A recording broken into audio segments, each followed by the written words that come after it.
ആകാശവാണി. നമസ്കാരം. പ്രത്യേക വാർത്താ ബുള്ളറ്റിൻ വായിക്കുന്നത് ദീപു എസ്. വിദേശകാര്യമന്ത്രി എസ് ജയശങ്കറും നേപ്പാൾ വിദേശകാര്യമന്ത്രി ശിശിർ ഖനാലും ന്യൂഡൽഹിയിൽ കൂടിക്കാഴ്ച നടത്തി. ഇന്ത്യ നേപ്പാൾ അതിർത്തിയിലെ സുരക്ഷ ഉറപ്പാക്കുന്നതിന് ഇരു രാജ്യങ്ങളും യോജിച്ച് പ്രവർത്തിക്കുകയാണെന്ന് ശ്രീ ജയശങ്കർ പറഞ്ഞു. പരസ്പര വിശ്വാസത്തിൽ ഊന്നിയുള്ള പങ്കാളിത്തമാണ് ഈ ബന്ധത്തിന്റെ അടിസ്ഥാനം. ഇരു രാജ്യങ്ങളും തമ്മിലുള്ള ഉഭയകക്ഷി ബന്ധം വ്യാപാരം, നിക്ഷേപം, ഊർജ്ജം, വിദ്യാഭ്യാസം തുടങ്ങിയ മേഖലകളിൽ ഏറെ ഗുണകരമാകുമെന്നും ശ്രീ ജയശങ്കർ അറിയിച്ചു. വികസിത ഭാരതമെന്ന ലക്ഷ്യത്തിലേക്ക് നയിക്കുന്ന രാജ്യത്തിന്റെ യഥാർത്ഥ ശക്തി യുവതലമുറയാണെന്ന് കേന്ദ്രമന്ത്രി മൻസുഖ് മാണ്ഡവ്യ. ന്യൂഡൽഹിയിൽ മൈ ഭാരത് യുവ കൺവെൻഷനെ അഭിസംബോധന ചെയ്യുകയായിരുന്നു അദ്ദേഹം. ജനസംഖ്യയുടെ 65% പേർ 35 വയസ്സിന് താഴെയുള്ളവരാണെന്നും ഇതിലൂടെ ലോകത്തെ ഏറ്റവും യുവജന സമ്പന്നമായ രാജ്യങ്ങളിലൊന്നായി ഇന്ത്യ മാറിയിരിക്കുകയാണെന്നും അദ്ദേഹം പറഞ്ഞു.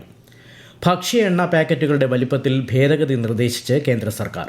പരിഷ്കരിച്ച നിയമപ്രകാരം പ്രധാന ഭക്ഷ്യ എണ്ണകൾക്കെല്ലാം കൃത്യമായ പാക്കറ്റ് അളവുകൾ നിശ്ചയിച്ചിട്ടുണ്ടെന്ന് ഭക്ഷ്യ പൊതുവിതരണ മന്ത്രാലയം അറിയിച്ചു. പാം ഓയിൽ, പാമോലിൻ, സോയാബീൻ എണ്ണ, സൂര്യകാന്തി എണ്ണ, കടുകെണ്ണ എന്നിവയുൾപ്പെടെയുള്ള പ്രധാന ഭക്ഷ്യ എണ്ണകൾക്ക് പുതുക്കിയ ഭേദഗതി ബാധകമാണ്. 200 ഗ്രാം, 500 ഗ്രാം, 1 മുതൽ 5 കിലോഗ്രാം വരെ, 15 കിലോഗ്രാം, 20 കിലോഗ്രാം എന്നിവയാണ് അംഗീകൃത പാക്കറ്റ് അളവുകൾ. CBSE +2 മാർക്ക് പരിശോധനയ്ക്കും പുനർമൂല്യനിർണ്ണയത്തിനുമുള്ള അപേക്ഷകൾ സമർപ്പിക്കാനുള്ള അവസാന തീയതി നാളെ വരെ ദീർഘിപ്പിച്ചു. ഞായറാഴ്ച അർദ്ധരാത്രി വരെ അപേക്ഷകൾ സമർപ്പിക്കാം. അപേക്ഷാ നടപടികൾ പൂർത്തിയാക്കാൻ വിദ്യാർത്ഥികൾക്ക് കൂടുതൽ സമയം നൽകുന്നതിനായാണ് തീരുമാനമെന്ന് CBSE വ്യക്തമാക്കി. കരുവന്നൂർ സഹകരണ ബാങ്ക് തട്ടിപ്പ് കേസിൽ CPM നേതാക്കൾക്കെതിരെ പ്രഥമ ദൃഷ്ട്യാ തെളിവുണ്ടെന്ന് കോടതി. 28 പ്രതികൾക്കെതിരെയും വിചാരണ നടത്താമെന്ന് PMLA കോടതി നിരീക്ഷിച്ചു. ഇതുപ്രകാരം CPM നേതാക്കളായ AC മൊയ്തീനും K രാധാകൃഷ്ണനും MM വർഗീസും വിചാരണ നേരിടണം. CPM നേതാക്കളെ വിടാതെ വേട്ടയാടാനുള്ള നീക്കത്തിന്റെ തുടർച്ചയാണ് കോടതി തീരുമാനമെന്ന് CPM സംസ്ഥാന സെക്രട്ടേറിയറ്റ് പ്രസ്താവനയിൽ വ്യക്തമാക്കി. സംസ്ഥാനത്ത് പൾസ് പോളിയോ ഇമ്മ്യൂണൈസേഷൻ ഈ മാസം 28-ന് 5 വയസ്സുവരെയുള്ള 19.8 ലക്ഷം കുഞ്ഞുങ്ങൾക്ക് പോളിയോ തുള്ളിമരുന്ന് നൽകും. പരിപാടിയുടെ ക്രമീകരണങ്ങൾ പൂർത്തിയായതായും എല്ലാ കുഞ്ഞുങ്ങൾക്കും തുള്ളിമരുന്ന് നൽകാൻ മാതാപിതാക്കൾ ശ്രദ്ധിക്കണമെന്നും ആരോഗ്യമന്ത്രി K മുരളീധരൻ അഭ്യർത്ഥിച്ചു.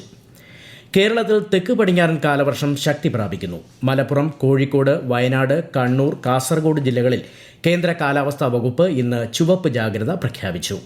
മഴ സാധ്യത കണക്കിലെടുത്ത് 6 ജില്ലകളിൽ ഓറഞ്ച് ജാഗ്രതയും മറ്റ് 3 ജില്ലകളിൽ മഞ്ഞ ജാഗ്രതയും നൽകിയിട്ടുണ്ട്. പ്രതികൂല കാലാവസ്ഥയെ തുടർന്ന് കേരളം, ലക്ഷദ്വീപ്, കർണാടക തീരങ്ങളിൽ ചൊവ്വാഴ്ച വരെ മത്സ്യബന്ധനത്തിന് വിലക്കേർപ്പെടുത്തി. കോഴിക്കോട് പേരാമ്പ്രയിൽ പുഴയിൽ ഒഴുക്കിൽപ്പെട്ട് സ്ത്രീ മരിച്ചു. പാലേരി തോട്ടത്തങ്കാണ്ടി രമ്യയാണ് മരിച്ചത്. ഒഴുക്കിൽപ്പെട്ട ഇവരുടെ മകൻ ശിവനന്ദിനായുള്ള തിരച്ചിൽ തുടരുന്നു. ഇന്ന് വൈകുന്നേരമായിരുന്നു അപകടം. കാസർഗോഡ് അടൂരിൽ വീടിന്റെ മതിലിടിഞ്ഞ് സഹോദരങ്ങളായ 2 കുട്ടികൾ മരിച്ചു. അടൂർ PHCക്ക് സമീപമുള്ള അബൂബക്കറിന്റെ മക്കളായ മുസമ്മിൽ, മുൻസിർ എന്നിവരാണ് മരിച്ചത്. ബഡ് സ്കൂൾ ജീവനക്കാർക്ക് ഇൻഷുറൻസ് പദ്ധതി ആവിഷ്കരിക്കുമെന്നും 50 ബഡ് സ്കൂളുകളെ മാതൃകാ ബഡ് സ്കൂളുകളാക്കി മാറ്റുമെന്നും മന്ത്രി KM Shaji. Malappuram Vengara AR Nagar special സ്കൂളിൽ ബഡ് സ്കൂൾ, ബഡ്സ് റീഹാബിലിറ്റേഷൻ എന്നിവയുടെ സംസ്ഥാനതല പ്രവേശനോത്സവം ഉദ്ഘാടനം ചെയ്യുകയായിരുന്നു മന്ത്രി. നിലവിലുള്ള ബഡ് സ്കൂൾ സംവിധാനങ്ങളുടെ കാര്യക്ഷമതയിൽ ഓഡിറ്റ് നടത്തുമെന്നും മന്ത്രി പറഞ്ഞു.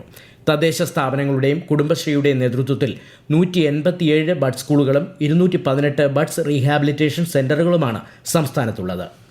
2027 പത്മ പുരസ്കാരങ്ങൾക്കുള്ള നാമനിർദ്ദേശങ്ങൾ അടുത്ത മാസം 31 വരെ സമർപ്പിക്കാം. പുരസ്കാരങ്ങൾക്കായുള്ള നാമനിർദ്ദേശങ്ങളും ശുപാർശകളും രാഷ്ട്രീയ പുരസ്കാർ പോർട്ടൽ വഴി ഓൺലൈനായി മാത്രം നൽകണമെന്ന് കേന്ദ്ര ആഭ്യന്തര മന്ത്രാലയം അറിയിച്ചു. മനുഷ്യ വന്യജീവി സംഘർഷം ലഘൂകരിക്കുന്നതിന്റെ ഭാഗമായി കാട്ടുപന്നി ശല്യം നേരിടുന്ന സ്ഥലങ്ങളിൽ ഏറ്റവും അടുത്തുള്ള ഷൂട്ടറുടെ സേവനം ലഭ്യമാക്കാൻ വനം വകുപ്പ് പുതിയ മൊബൈൽ ആപ്പ് വികസിപ്പിക്കുന്നു.